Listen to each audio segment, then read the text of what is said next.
Places of entertainment come in many forms and sizes, and in most cases, it can be well observed from an amusement park to a full-on theme park. The general public will call either one interchangeably except for a few outliers. Take a family entertainment center chain like Fun Spot in Kissimmee, Orlando, and Georgia. That pales in comparison to parks like Universal and Disney. But what exactly is it that makes that jump from a mom and pop chain to a state-of-the-art mecca of fun? My name is Avery, and today we'll look at the ingredients of how these parks tick and determine the tiers of what makes up a park, from fairgrounds, FECs, all the way up to a full-on theme park. This is United Coasters. When breaking it into tiers, you can obviously see some comparisons of how each park in general can accomplish the same thing, but the differences can really surprise you. But before we start, we need to clarify the connotation of the word amusement park. The definition is a permanent commercial site featuring mechanical rides, games, and food stalls for public entertainment. Unlike traveling carnivals, these places are fixed in one location.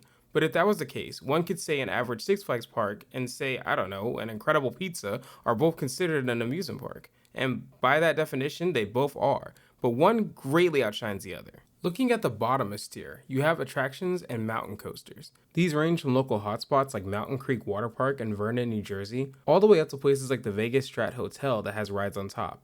I would consider these bottom tier because they only have one or two rides there, and that the park isn't the actual pool for most people on a whole. Take a look at the Strat Tower, for example. That has Big Shot, a 160-foot drop tower on a tower, and X-Scream, a teeter-totter ride that hangs people over the 866-foot tower.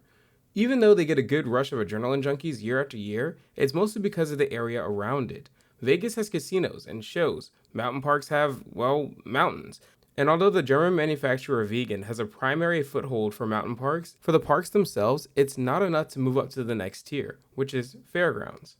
Although they lack in state-of-the-art attractions like Vegas, what they do have is atmosphere and a sense of cohesion. Both traveling and permanent fairgrounds populate most of the US with similar attractions, foods, and rides. Even so, some fairs specialize in a unique attraction for their parkgoers. Whether it's one of those aforementioned things, these places specialize on experiences that can't be found at the previous tier or even later tiers in some cases.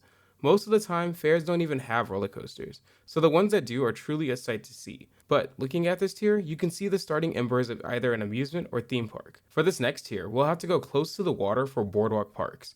As the name states, these parks are situated on a pier, giving an awesome view of the water for the backdrop of the park. To be honest, I thought I had a good grasp on this tier after going to Kemo Boardwalk, Galveston Pleasure Pier, and Pacific Park in Santa Monica. But what I realized upon researching is that all of these boardwalks don't even compare to the other boardwalk parks like Maurice Piers in Wildwood, New Jersey. The other three I visited only sported one coaster each, while Maurice Piers has a whopping 7 coasters. That's the same coaster count as more popular parks like SeaWorld San Antonio. That in mind, the park area itself is limited to just a boardwalk. So for the next tier, we'll have to go inside. Well, partially, because we're talking about family entertainment centers, or FECs.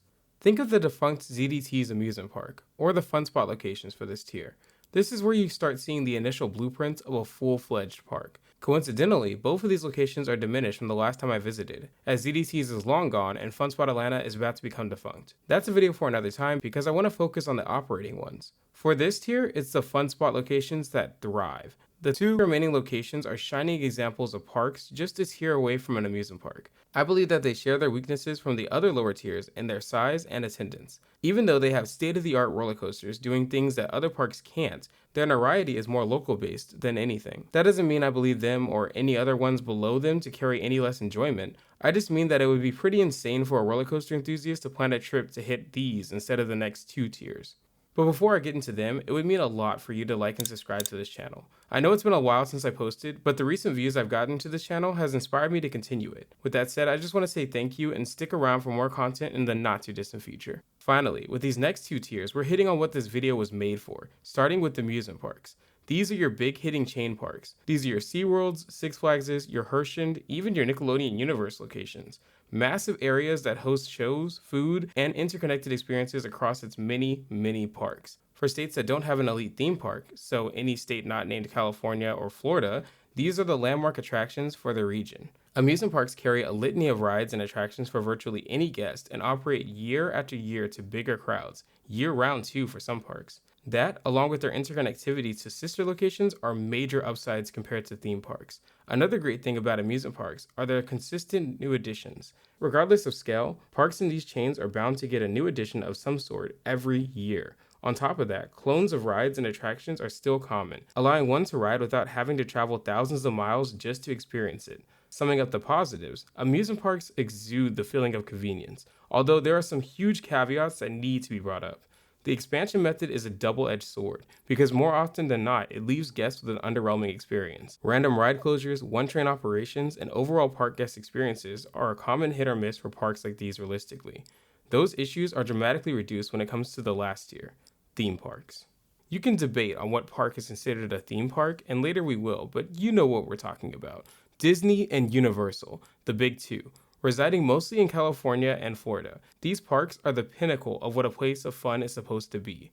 Not only do they contain state-of-the-art attractions, they have shows, IP meet and greets, and immerse you in worlds that make you feel like you stepped into another planet. These parks receive massive influxes of guests every day of operation, and operate on later times because of it. They offer vacation packages and require you to spend multiple days to get the full experience. To help with that, they built hotels on site to maximize your time at the park. All that along with food halls, transportation, and highlighted guest relations.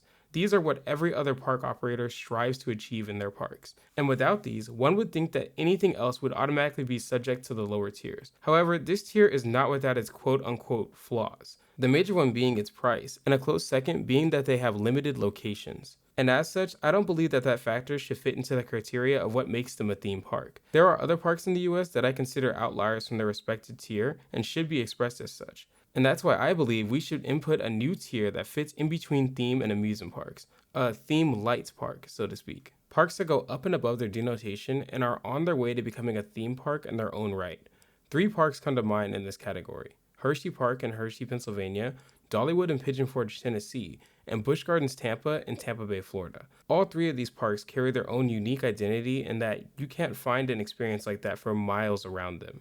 For Candy to be the IP, Hershey Park integrated it exceptionally well in its theming, and surprisingly well with most of its coasters. I mean, it even made a Vekoma Boomerang relevant again, and that's no small feat. Having been to Busch Gardens Tampa, I can undoubtedly say that it did immerse me into its connected theming to make me feel like I was transported to another part of the world. And Dollywood has Dolly freaking Parton.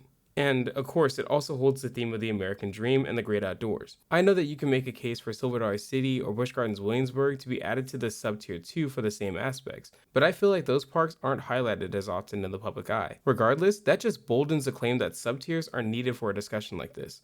With these sub-tiers being added, you can also say that parks with hotels connected like Cedar Point should be considered theme light for the sake of that accommodation. Or parks like Frontier City and Lost Island are considered FEC light types. On an outward perspective, the ones with grander appeal would define the exact cutoff for a tier. But it isn't that simple if you were to take in the vast amount of parks just in the US alone, let alone the rest of the parks in the world. The labels of amusement and theme parks are simply that, a label. Because at the end of the day, no matter if it's a luxury, an overpriced experience, or just a traveling fare, the main pool is the guest experience.